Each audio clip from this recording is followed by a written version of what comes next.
Member of Knesset Simcha Rothman, thank you so much for joining us here at the Tikvah Fund Conference. Thank you. You're speaking today about the future of Israeli democracy. What is the future of Israeli democracy? Of course, we've all heard already in this convention people talk about how Israel is the lighthouse. It has a cure for most of the problems that faces Western democracy, Western civilization.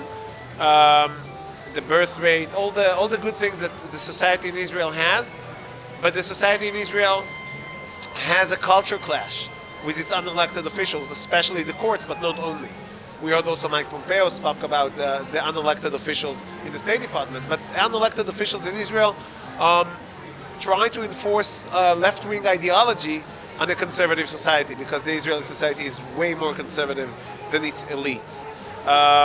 So I'm talking about the justice system in Israel and the problem it poses to the future of Israel and the dangers. We saw it around the demographics issue, but also in my book, Mifleget Bagatz, Supreme Rulers, in so many other issues, housing prices, actually anything you can imagine.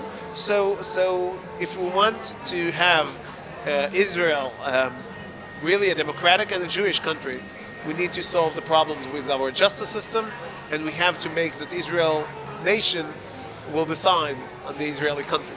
Of course, democracy always involves, or at least ideally involves, some form of checks and balances. So where is that line drawn in an ideal Israeli democracy? First of all, Israelis' checks and balances systems is different than in the U.S. because we are a parliamentarian democracy. In parliamentarian we see parliamentarian supremacy.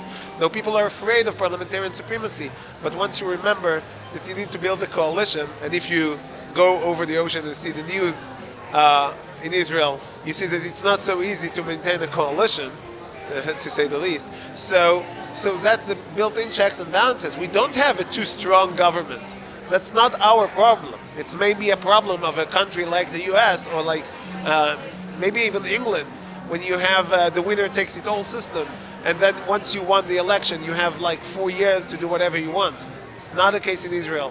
We see it every day. So Israel has its own checks and balances system, and the courts is ruining the checks and balances system. The court actually goes against the system and takes accountability away from the only part of government that is supposed to be accountable, the parliament.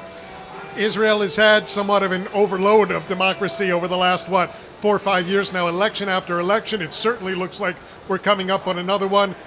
The polls are sometimes off, but it shows almost a split once again if another election is held. Where are we heading, and would the Religious Zionist Party, your party, form a government for the sake of forming a government with the labor, with the merits, with the if it means that your side gets back in power once more?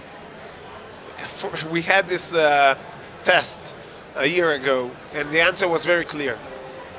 You cannot form a government for the sake of forming a government. We see the outcome. The outcome is not good. Not good for the state of Israel. Not good for the parties involved. Doesn't matter. So, to say we will form a government for the sake of forming a government, I think that's first it's the wrong way to go for Israel. It's also the wrong way to go politically, and I think we see, you mentioned the polls. I think the public votes very loudly that this was, I would say, it's even worse than the mistake. So how does Israel get itself out of this mire, this muck that's going through election cycle after election cycle? How does it get out of that? Once you get a stable government that shows the majority of the public in Israel, which is right-wing, voted for right-wing parties. If all the right-wing parties, and the right center even, but the right-wing parties will form a coalition and not let hatred or personal ambition gets the best of them, we would have a stable government in this Knesset. We can still have it in this Knesset without going to elections. It's all up to Gideon Sa'ar, it's all up to Naftali Bennett and Ayelet Shaked. They decided in the beginning of this Knesset that they prefer taking Israel to the worst government from its founding, for the first Palestinian-Israeli government. We see the recent what we saw from Zoabi, the demands that this government accepts and talks about, the Palestinian right of return, paying money to terrorists, right-wing parties are all of that doing all those things. Why? Because they don't want to sit with Benjamin Netanyahu. That's a disgrace. We are here at the Jewish Leadership Conference. Keyword there, leadership. What does Israel need out of its next leader? First, I think first and foremost, knowledgeable ideologic background, because we have some leaders that are big on ideology, but it doesn't stand on any foundation. So the second they see an opportunity, they see it and they don't understand what's behind it. I think that if the current members of the coalition would invest the time learning, just learning, what is the Islamic movement? What is Muslim Brotherhood? What does it mean to give them power in government? This government would never have started.